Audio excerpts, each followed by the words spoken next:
নতুন প্রজন্মের পাশাপাশি গ্রামীণ জনগোষ্ঠীকে তাদের স্বাস্থ্য সম্পর্কে সচেতন করতে রাজশাহীতে হয়ে গেল ব্যতিক্রমী এক মেলা। শনিবার রাজশাহীর মোহনপুর উপজেলার জাহানাবাদে শতফুল বাংলাদেশ স্কুল মাঠে দিনব্যাপী পুষ্টি সচেতনতা ও শিখন মেলা অনুষ্ঠিত হয়।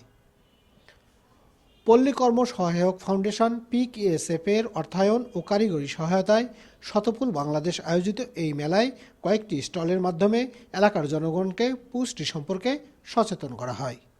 আমরা আসলে আমাদের যে স্টলটা সেটা হচ্ছে সবজি খিচুড়ি। সবজিতে আমরা এই যে এখানে দেখছেন আলু, গাজর, মিষ্টি কুমড়া, শিম, ফুলকপি, মটরশুঁটি এবং সজনে পাতা ব্যবহার করেছি। এখানে রয়েছে 2 ধরনের চাল এবং 2 ধরনের ডাল। বিশেষ করে সজনে পাতাটা আমরা একটু বেশি হাইলাইটস করেছি। সজনে পাতা আমরা ব্যবহার করেছি মূলত ধনে পাতার বদলে।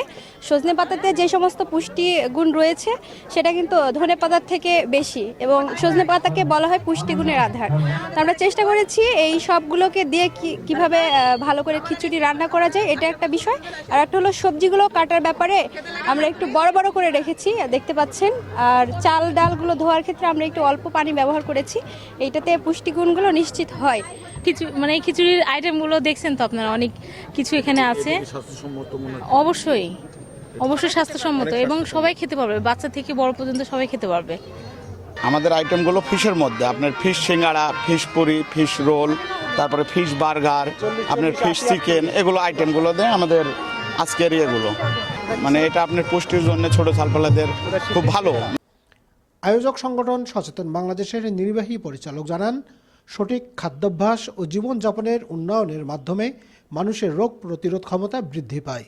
মেলার মাধ্যমে নতুন প্রজন্ম ও প্রান্তিক মানুষকে এসব বিষয়ে সচেতন করা হয়েছে। আমরা স্বাস্থ্য সচেতন এবং খাদ্যাভ্যাসে সচেতন না হওয়ার কারণে দেখা যাচ্ছে আমরা বিভিন্ন রোগ বালায় ভুগছি। আমরা যদি স্বাস্থ্য সচেতন হই এবং আমরা পুষ্টির বিষয়ে জানি এবং আমাদের সেই পুষ্টিকর খাবারের মাধ্যমে যদি আমাদের স্বাস্থ্যের গঠন হয়, তাহলে আমরা ডাক্তারের কাছে যাওয়া আমাদের প্রয়োজন হবে না, আমরা অসুখ বিসুখে ভুগব না, এবং দেখা যাবে যে বাংলাদেশের একটা বড় রকমের অ্যামাউন্ট মানে অর্থ সাশ্রয় হবে চিকিৎসা খাতে। সেক্ষেত্রে মানুষও সুস্থ থাকবে এবং চিকিৎসা খাতেই অর্থ সাশ্রয় হবে। মেলায় আলোচনা সভা ও সাংস্কৃতিক অনুষ্ঠানেরও আয়োজন করা হয়। শতফুল বাংলাদেশের কার্যনির্বাহী কমিটির সভাপতি মোহাম্মদ রেজাউল করিমের সভাপতিত্বে আলোচনা সভায় প্রধান অতিথি ছিলেন রাজশাহী বিশ্ববিদ্যালয়ের ফিশারিজ অনুষদের ডিন অধ্যাপক ডক্টর মোহাম্মদ মোস্তাফিজুর রহমান মণ্ডল। আমরা আসলে মাছ বা শাকসবজি এগুলো বাচ্চারা খেতে চাচ্ছে না, এগুলোকে কিভাবে সুন্দর করে খাওয়ানো যায়, এবং বিশেষ করে আমরা ফিশারিজ ডিপার্টমেন্ট, ফিশারিজ অনুষদ রাজশাহী বিশ্ববিদ্যালয় থেকে আমরা চেষ্টা করছি যে বাচ্চাদেরকে কীভাবে মাছ খাওয়াতে পারি। তো সেই জায়গাতে বিভিন্ন valuation product, fish chips, fish ball থেকে শুরু করে তাদেরকে আরও কীভাবে সুন্দরভাবে রিপ্রেজেন্টেশন করলে তারা মাছ খায়, সেই জায়গাটি নিয়ে আমরা কাজ করছি। তো আমরা আশা করছি আমরা এবং বিভিন্ন NGO সবাই মিলে এই নিউট্রিশনের জায়গা থেকে কাজ করে দেশটাকে সামনে এগিয়ে নিব। মেলার আলোচনা সভায় বিশেষ অতিথি ছিলেন রাজশাহীর নিরাপদ খাদ্য অফিসার ইয়ামিন হোসেন এবং PKSF এর পুষ্টি বিশেষজ্ঞ কপিল কুমার পাল। প্রান্তিক মানুষকে হাতে কলমে পুষ্টি সম্পর্কে সচেতন করতে এ ধরনের ব্যতিক্রমী মেলার আয়োজন করায় সন্তোষ প্রকাশ করেন তারা। এখানে আমরা বিভিন্ন স্টলের মাধ্যমে আমরা মানুষকে জানাচ্ছি যে কোন খাবারে কি ভিটামিন এবং খনিজ লবণ আছে, এগুলো আমাদের জন্য কি কি কারণে এত প্রয়োজনীয়, এই ভিটামিন খনিজ লবণগুলো আমাদের শরীরে কি কি কাজ করে এবং এদের অভাবে আমরা কি কি সমস্যায় ভুগতে পারি এবং আমাদের জীবনযাত্রা, আমাদের আয়ের পথ রুদ্ধ হয়ে যায়, আমরা ডাক্তারের পিছনে, ওষুধের পিছনে খরচ করতে করতে সর্বশান্ত হয়ে যাই।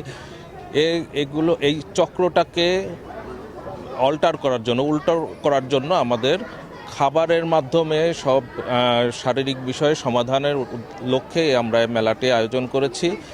গ্রাম অঞ্চলের দিকে আসলে যেটা হয়, আমাদের যে ট্রেডিশনাল খাদ্যাভ্যাস আমরা সেটাই মূলত পরিপালন করে থাকি, এবং আমাদের খাবারের একটা বিশাল অংশ হলো কার্বোহাইড্রেট। তো আমরা যখন আসলে কার্বোহাইড্রেটটা ইনটেক করতে থাকি এবং ভিটামিনস, মিনারেলস যে সকল খাবারে আছে, যেমন শাকসবজি, প্রোটিন যে সকল খাবারে আছে, মাছ, মাংস, ডিম, দুধ, এগুলো আমাদের ক্ষেত্রে অনেক সময় দেখা যায় যে আমাদের অর্থনৈতিক অসচ্ছলতার কারণেও আমরা অ্যাফোর্ড করতে পারি না, আবার অনেকটা হলো আমাদের অসচেতনতার কারণে আমরা সেটাকে আমাদের খাবারের প্লেটে রাখি না।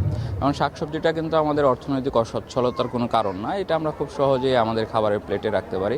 কিন্তু ঘটনাটা যেটা হয় যে আমরা আসলে এই ব্যাপারটাতে সচেতন না।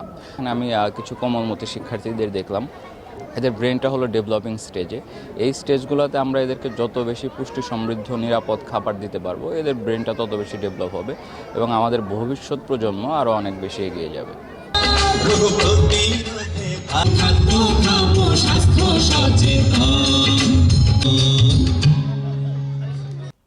Soumya Saju, NTV news, Rajshahi.